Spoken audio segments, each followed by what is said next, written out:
Perform किया. So Dalton's atomic theory is a theory which explain a theoretical explanation of these laws of chemical combinations. इन ये जो दो laws of chemical combinations हमने discuss किए, इसका theoretical explanation किसने propose किया? डाल्टन्स एटॉमिक थ्योरी ने. किसने प्रपोज किया? डाल्टन्स एटॉमिक थ्योरी ने. Is it clear?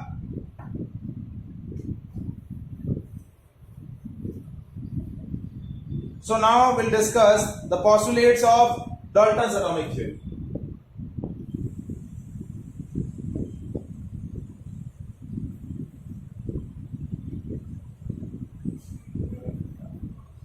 Postulates of Dalton atomic theory. So first point क्या है? Each and every kind of matter, all matter is made up from small particles, and these small particles are known as atoms, which cannot be divided further. All matter is made up from small particles which are known as atom, which cannot be divided further. Is it clear?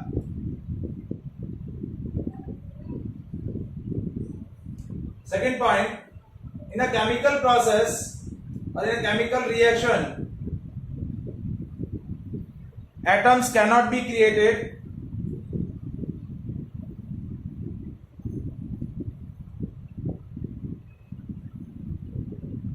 or destroy.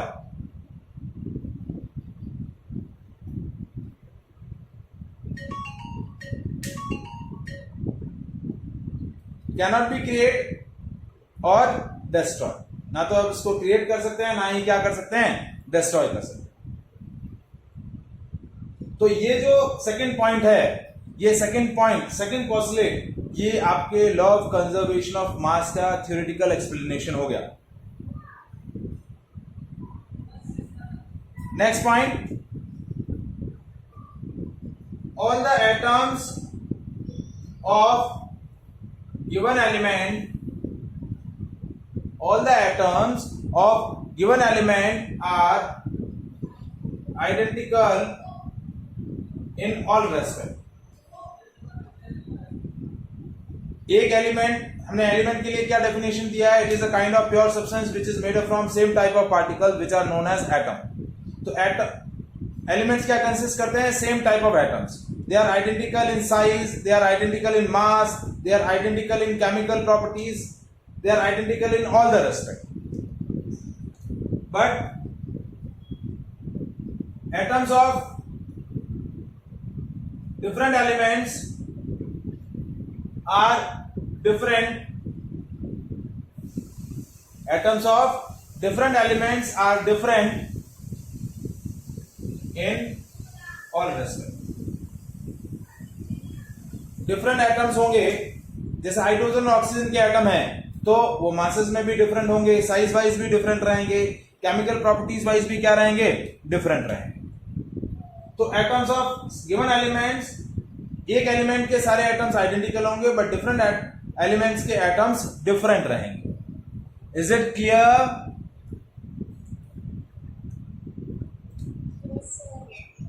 अब जो next postulate आ रहा है वो आपका जो है law of constant proportion का explanation रहेगा. एटम्स ऑफ टू और more elements, atoms of two or more elements joined together by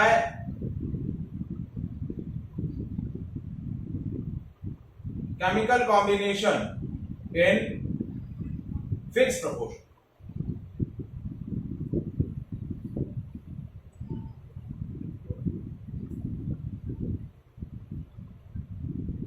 And form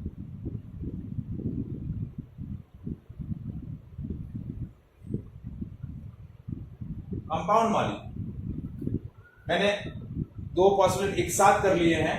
Atoms of two or more elements joined together by chemical combination gives the compound molecule, and in this compound molecules atoms या elements are present in a fixed proportion. ठीक है. So atoms of two or more elements joined together by chemical combination in the fixed proportion and form the compound molecule. So this fifth postulate is a theoretical proof for law of constant proportion. क्या है? It is a theoretical proof for law of constant proportion. Is it clear?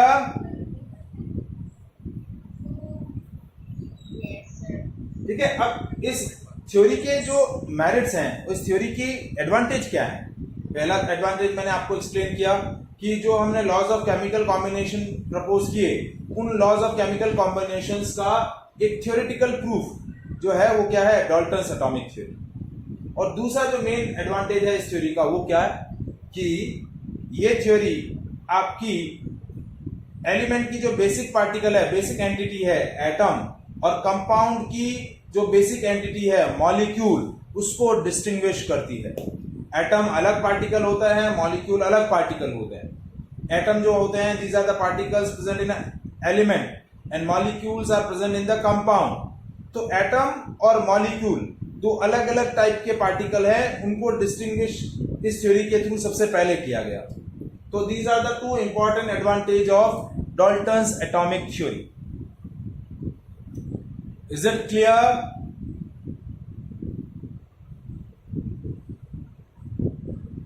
Any doubt in this part? तो हमने discuss किया laws of chemical combinations and Dalton's atomic theory. Any doubt?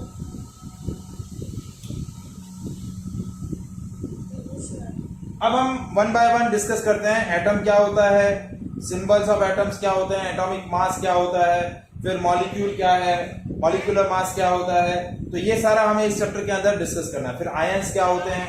Yes नहीं बेटा, rejoin नहीं होना है. आज हम यहीं तक डिस्कस करेंगे एटम्स और मॉलिक्यूल्स, और उनके बारे में और डिटेल डिस्कशन जो है वो हमारा नेक्स्ट क्लास के अंदर रहेगा. ओके.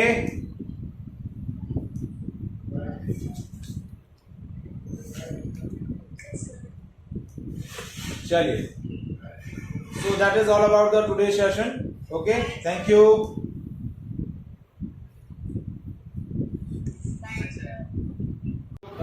मैं चैप्टर शुरू किया था, chapter number 3, atom, molecules sir and ions. Yes sir, अभी बोर्ड दिख रहा है बट राइटिंग बहुत छोटी आ रही है, नहीं दिख रहा है वर्ड्स. हाँ, वो राइटिंग छोटी है ना. सर हाँ, राइटिंग मैं बड़ी कर दूंगा, वो इशू नहीं है.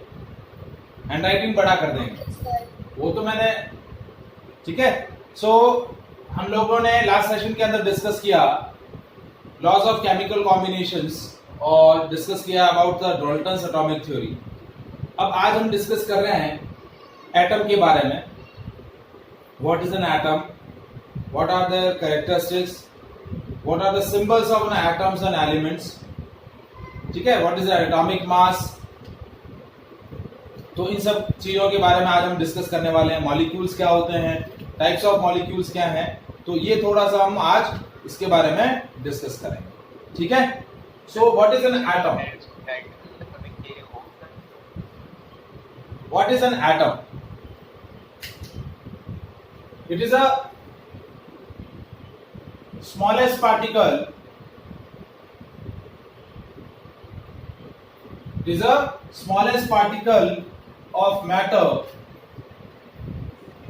which cannot be exist in free state. It is a smallest particle of matter which cannot be exist in a free state and responsible for each and every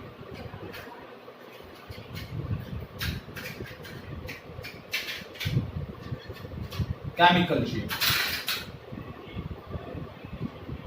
It is responsible for each and every kind of chemical chain. So that smallest particle of matter is called an atom. It is the smallest particle of matter which cannot be exist in a free state and responsible for each and every kind of chemical chain is called atom. Okay? Now, as we discussed in the Dalton's atomic theory, postulates of Dalton atomic theory, that atoms of a given elements are identical in all the respect, but the atoms of different elements are different in all the respect. Okay? Atoms of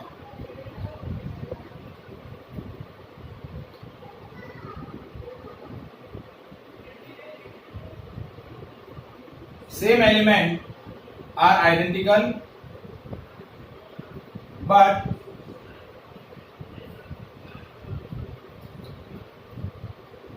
atoms of different elements are different. वो क्या रहेंगे? Different रहेंगे.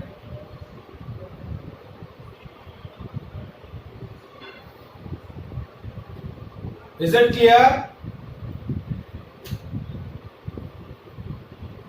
Next point जो है, each atom of an element shows all the properties of its element.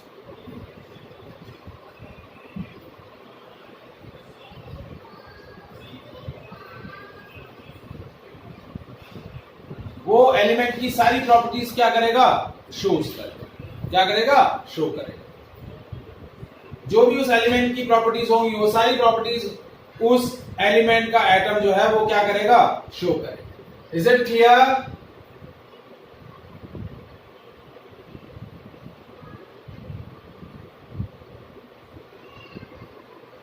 Now we discuss about the size of an atom. हम किसके बारे में डिस्कस कर रहे हैं? साइज ऑफ एटम के बारे में.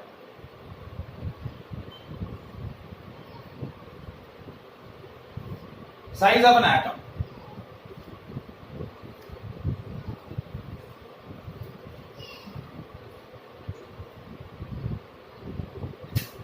तो देखिए साइज ऑफ एन एटम क्या होगा. देखिए हमने एटम के लिए क्या बोला? It is the smallest particle. इतना स्मॉलेस्ट है that we can not be see by naked eyes. बहुत ही छोटा साइज होता है. इतना छोटा कि हम खुली आंखों से उसको नहीं देख सकते.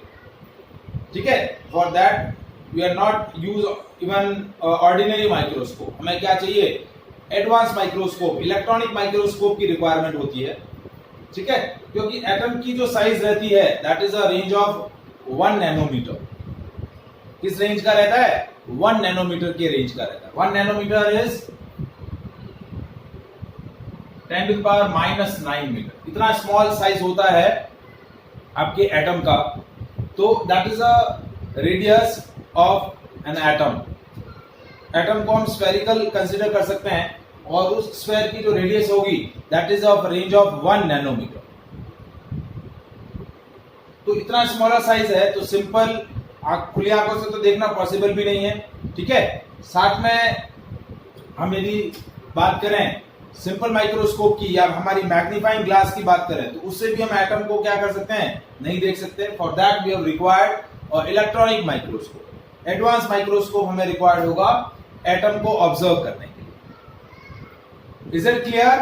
तो जिन भी साइंटिस्ट ने एटम से रिगार्डिंग जो भी डिस्कशन किए हैं, जो भी प्रॉपर्टीज बताई हैं एटम के बारे में या एटम से रिलेटेड जो भी डिस्कवरीज करी हैं, उन डिस्कवरीज में क्या किया है? एडवांस माइक्रोस्कोप का यूज किया. Is it clear? समझ में आया बेटा?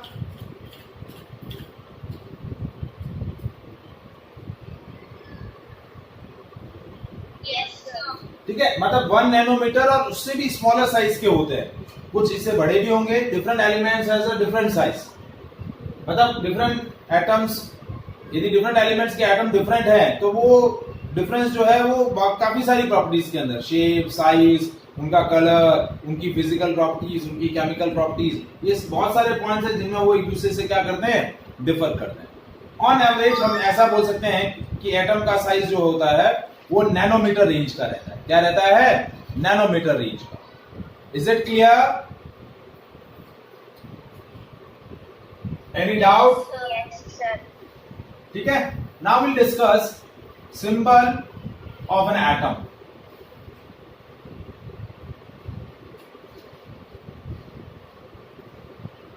सिंबल ऑफ एन एटम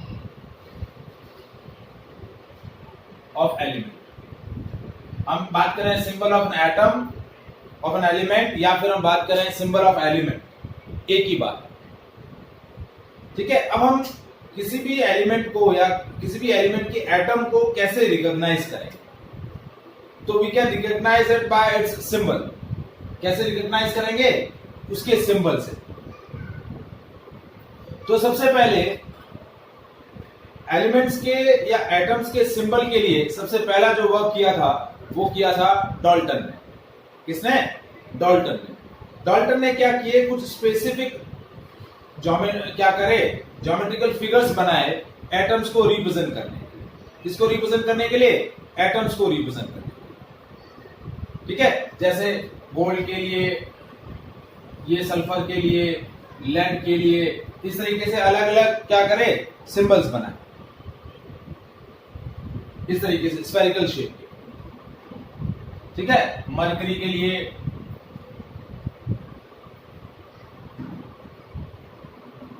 इस तरीके का शेप बनाया। ठीक है, ये लेड के लिए, गोल्ड के लिए ये गोल्ड का सिंबल, ये सल्फर, इस तरीके के सिंबल्स बनाए। बट ये सिंबल्स कुछ ज्यादा इंफॉर्मेटिव नहीं थे, इनसे कुछ ज्यादा ऐसी इंफॉर्मेशन या इनको लर्न करना जो था वो इजी नहीं था। तो सबसे पहले एटम के सिंबल के लिए सबसे इफेक्टिव जो वर्क किया वो किसने किया? बर्जिलियस ने। किसने? J Berzelius. That was a scientist who developed the modern system of the representation of an atom और रिप्रेजेंटेशन ऑफ एन एलिमेंट। तो एलिमेंट्स के सिंबल या एटम्स के सिंबल किसने प्रपोज किए? बर्जिलियस। किसने प्रपोज किए? बर्जिलियस। और उसने सिंबल के लिए एक डेफिनेशन भी बोला कि a symbol of an element or a symbol of an atom of an element is an abbreviation for full name of an element. Element का जो full name है उस full name का smaller version, abbreviation.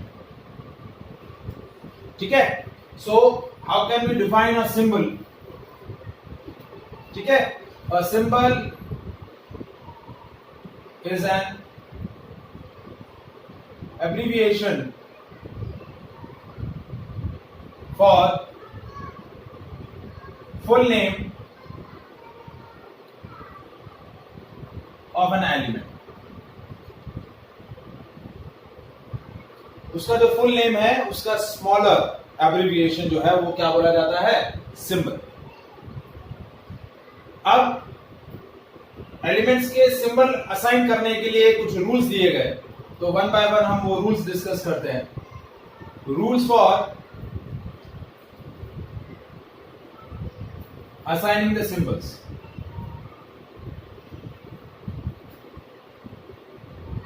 ठीक है, तो सबसे पहला रूल क्या दिया कि एलिमेंट का जो इंग्लिश नेम है, ठीक है, उस इंग्लिश नेम का जो फर्स्ट लेटर रहेगा, that first letter when we written in the capital that can represent that element as a symbol. मतलब उसके इंग्लिश नेम का जो फर्स्ट लेटर रहेगा, when we represent that first letter in a capital, so that is called the symbol of that element. वो क्या हो जाएगा? उस एलिमेंट का सिंबल हो जाएगा। Is it clear? First rule समझ में आया? Yes, sir. ठीक है, a symbol for an element is first letter in capital of the English name of the element.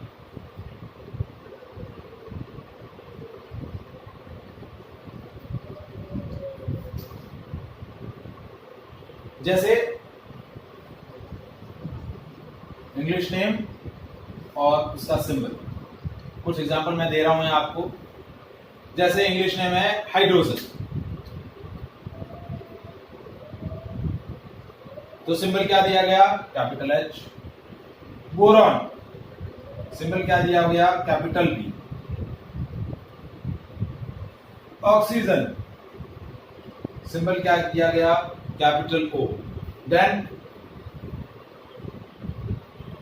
Nitrogen, English name और यहां उनका दिया गया सिंबल।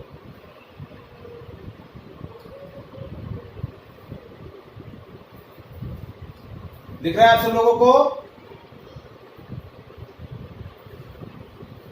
Yes sir. तो इंग्लिश नेम क्या था? नाइट्रोजन, तो सिंबल क्या दिया गया? एन। कार्बन क्या दिया गया? सी। ठीक है। Sulphur S. Phosphorus capital P. Fluorine F.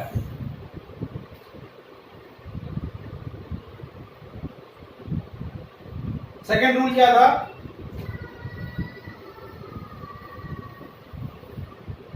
Second rule क्या था कि when two or more than two elements begin with the same initial letter, यानी कुछ ऐसे एलिमेंट हैं जिनके इंग्लिश नेम का जो फर्स्ट लेटर है वो सेम है, जैसे कार्बन और कैल्शियम, बोरॉन और बेरिलियम, नाइट्रोजन और निकल। ठीक है, तो सारे फर्स्ट लेटर, दो एलिमेंट्स के फर्स्ट लेटर इंग्लिश नेम के जो फर्स्ट लेटर है वो सेम है, तो उसके लिए क्या रूल दिया गया? Then first letter, initial letter is followed by second letter. ठीक है, तो सेकेंड रूल क्या बोला गया? When the names of English names of two or more elements begin with same initial letter,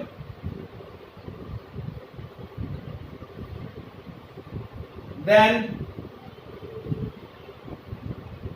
symbol of that element is initial letter in capital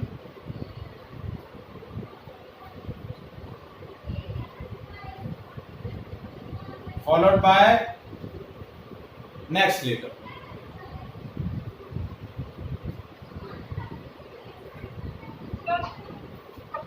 ठीक है, जैसे देखिए मैंने आपको अभी काफी नाम दिए, उसी के नाम में मैं आपको, जैसे मैंने बोला बेरिलियम तो बीई, मैंने बोला बेरियम बीए, मैंने बोला कैल्शियम सीए। ठीक है, silicon SI, chlorine Cl, cadmium Cd। Is it clear? Yes sir. Rahul बेटा समझ में आया?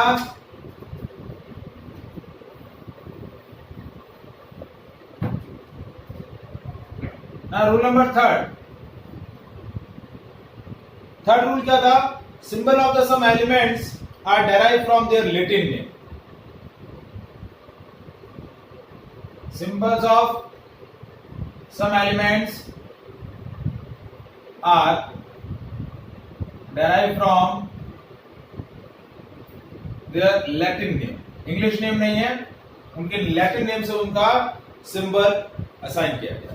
ठीक है, इंग्लिश नेम उनका अलग है,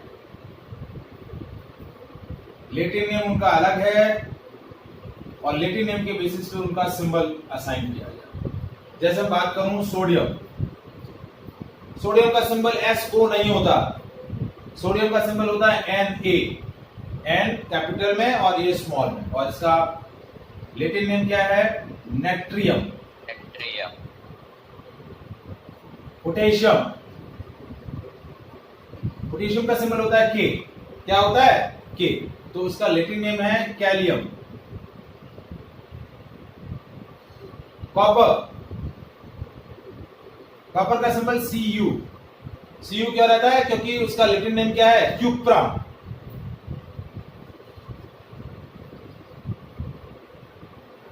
ठीक है. आयरन, आयरन का सिंबल है Fe. इसका लेटिन नेम क्या है? फेरम.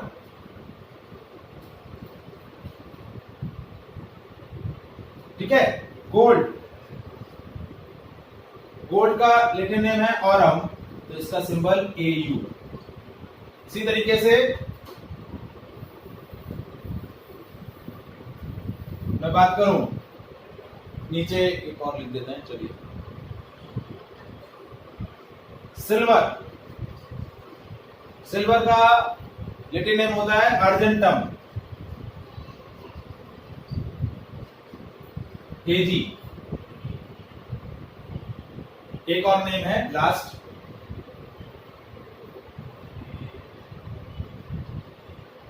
मर्करी. तो इसका लेटिन नेम होता है हाइड्राजिरम. क्या होता है? हाइड्राजिरम. तो Hg. सो बहुत सारे एलिमेंट्स के सिंबल जो है उनके लेटिन नेम से असाइन किए. Is it clear? Yes, sir. So these are the three rules for assigning the symbols of an element. Is it clear? Any doubt in this part? Yes, sir. Anyone? इसके अंदर किसी को doubt? No, sir. अब आता है, अब मैं कुछ एलिमेंट्स लिख रहा हूं जिनके सिंबल्स आपको याद करने हैं.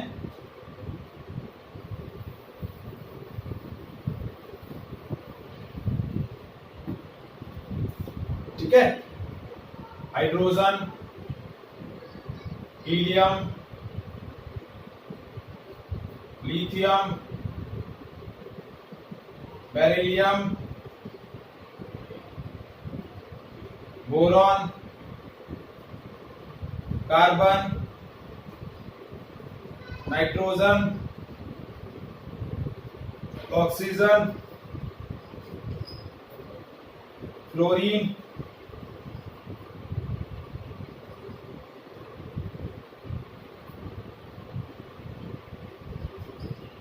Neon.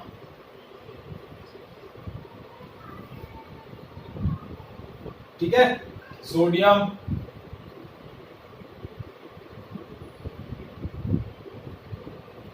Magnesium,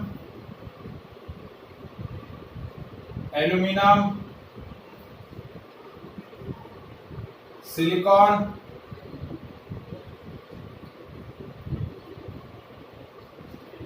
phosphorus, sulphur, chlorine,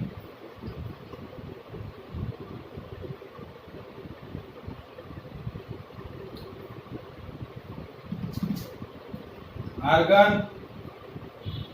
तो ये सब बुक में है? हाँ जी बेटा, बुक में है, वही बता रहा हूँ. बुक के बाहर वाले तो बता ही नहीं रहा हूँ. 120 एलिमेंट्स हैं.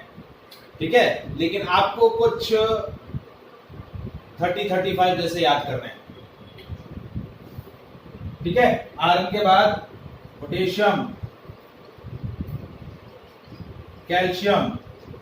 देखिए ये सिंबल्स अच्छे से याद होने चाहिए, क्योंकि हमारा जो इस चैप्टर का एक मेन टॉपिक है, right the chemical formula of the substance, तो उसके अंदर ये फॉर्मूला, ये सारे सिंबल्स अच्छे से आपको याद होने चाहिए। ठीक है, फिर आता है कॉपर, सी, आयरन,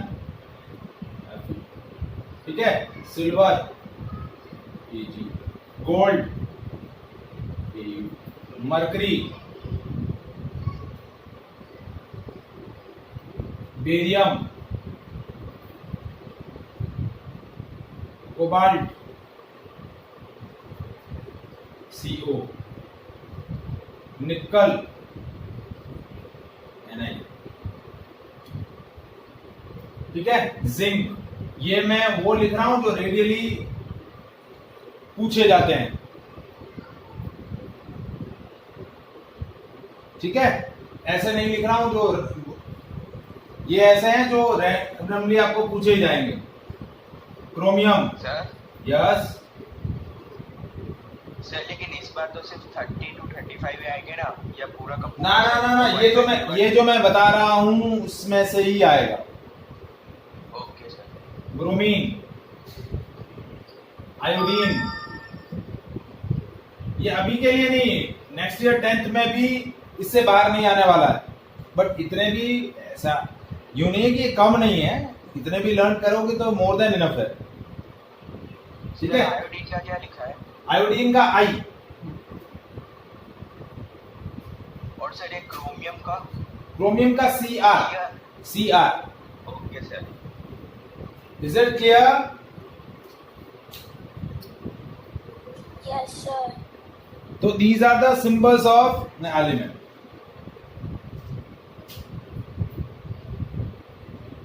ठीक है,